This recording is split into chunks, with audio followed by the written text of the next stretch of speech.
मीने से मिलने जा रहे हैं हम लोग। ठीक है मैडम। सादिक साहब,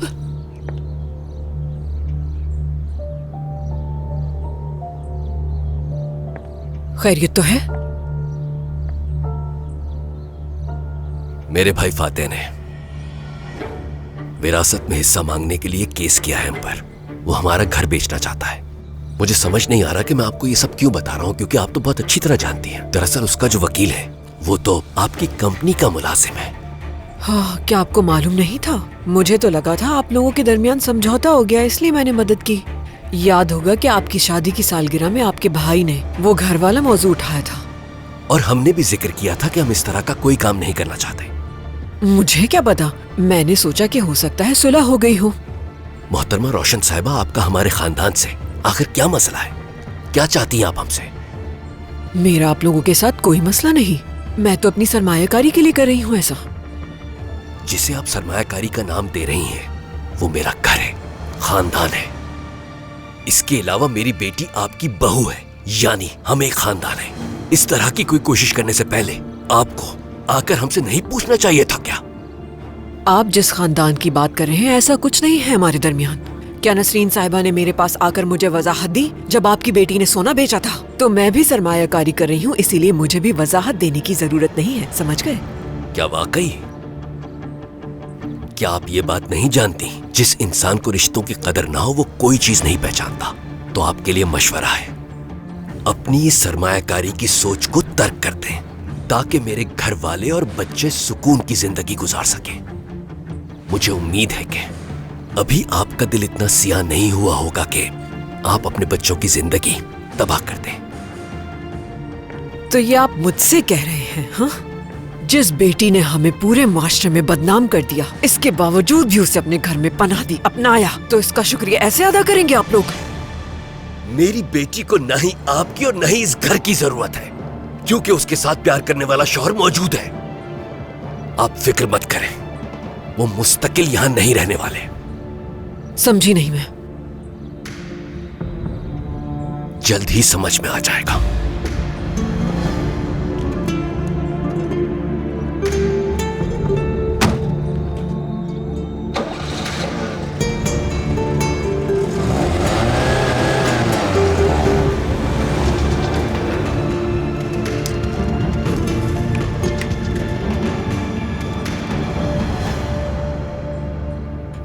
फातेह, नुज़त को धमकाओ, जबरदस्ती करो, जो करना है करो, लेकिन ये घर वाला मामला आज ही खत्म हो जाना चाहिए।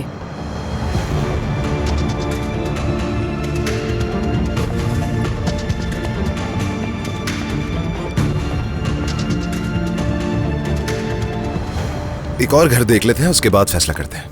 मुझे ये घर वाकई बहुत पसंद आया उमर। अगर पसंद आया तो खरीद लेते हैं। फिर बाबा को बता देते हैं, वो खुशखबरी का वेट कर रहे होंगे। हाँ, तो फिर चलते हैं। ठीक है, आ जाओ।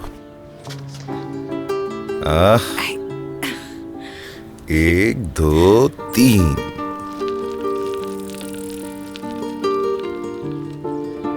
सर, हमारे कुछ जानने वालों की रिपोर्ट के मुताबिक हम बतौर सुपरवाइजर यूनिवर्सिटी के एंट्रेंस एग्जाम से महरूम नसीम साहिबा, हम 2 टीचर और आपके अंडर दे रहे हैं, प्लीज आप उनको देख लीजिएगा। ठीक है सर, आप बेफिक्र हो जाएं इस बात से।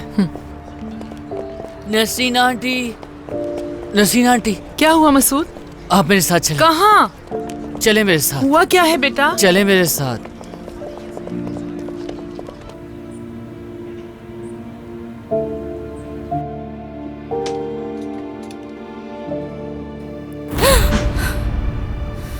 रोशन साहिबा, आप? तुमसे पूछा भी था कि तुर्कान वाले मामले के पीछे तुम्हारा हाथ तो नहीं है, और तुमने कहा नहीं, और मैंने मान लिया। लेकिन उस सब के पीछे तुम्हारा हाथ था। खबरदार भी किया था मैंने तुम्हें कि अगर हमारे खानदान की इज्जत उछालने में तुम्हारा हाथ निकला तो तुम्हें अपने इस किए की बहुत भारी कीमत चुकानी होगी। याद है ना तुम्हें? कुछ भी करने से पहले ये मत भूलिएगा कि आपके पोते की माँ बनने वाली हूँ मैं। इसका सहारा लेकर जो दिल में आए नहीं कर सकती। किसी को भी हक नहीं हमारी इज्जत उछालने का। सोच भी कैसे लिया कोरमान खानदान की इज्जत उछालने का तुमने? मैंने तुम्हें एक मौका दिया था, औकात से बढ़कर मुआवजा दिया और तुमने धोखा दिया मुझे। हिम्मत कैसे हुई तुम्हारी? छोड़े मुझे, छोड़े, छोड़े, रुक जाए, वहीं रुके, करीब मत आइएगा मेरे। रुक जाए, मैंने कहा वहीं रुक जाए, करीब मत आइएगा। मुझे या मेरे बच्चे को आप छू भी नहीं सकती। आपके सामने तुर्कान नहीं खड़ी है, मैं मीने हूँ और मुझे कोई नुकसान नहीं पहुंचा सकता। सुन लिया आपने? करीब मत आए, कुछ भी करने का सोचिएगा भी मत। आप मुझे जानती नहीं है, अभी दूर रहे।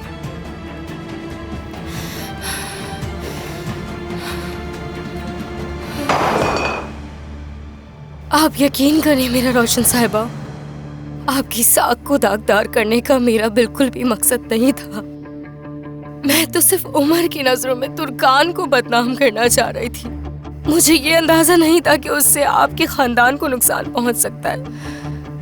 रोशन साहिबा, यकीन करें, मैं वाकई सच कह रही हूँ। झूठ, हर लफ्ज झूठ है तुम्हारा। कैसे यकीन करूं मैं मीने? तुम्हारी वजह से मेरा बेटा कातिल बनने वाला था। तुमने निहाद के साथ मिलकर मेरे साथ खेल खेलना चाहा। अपनी छोटी अकल के साथ मुझे निहाद के खिलाफ उकसाने की कोशिश की। मेरे साथ ऐसा कैसे किया तुमने?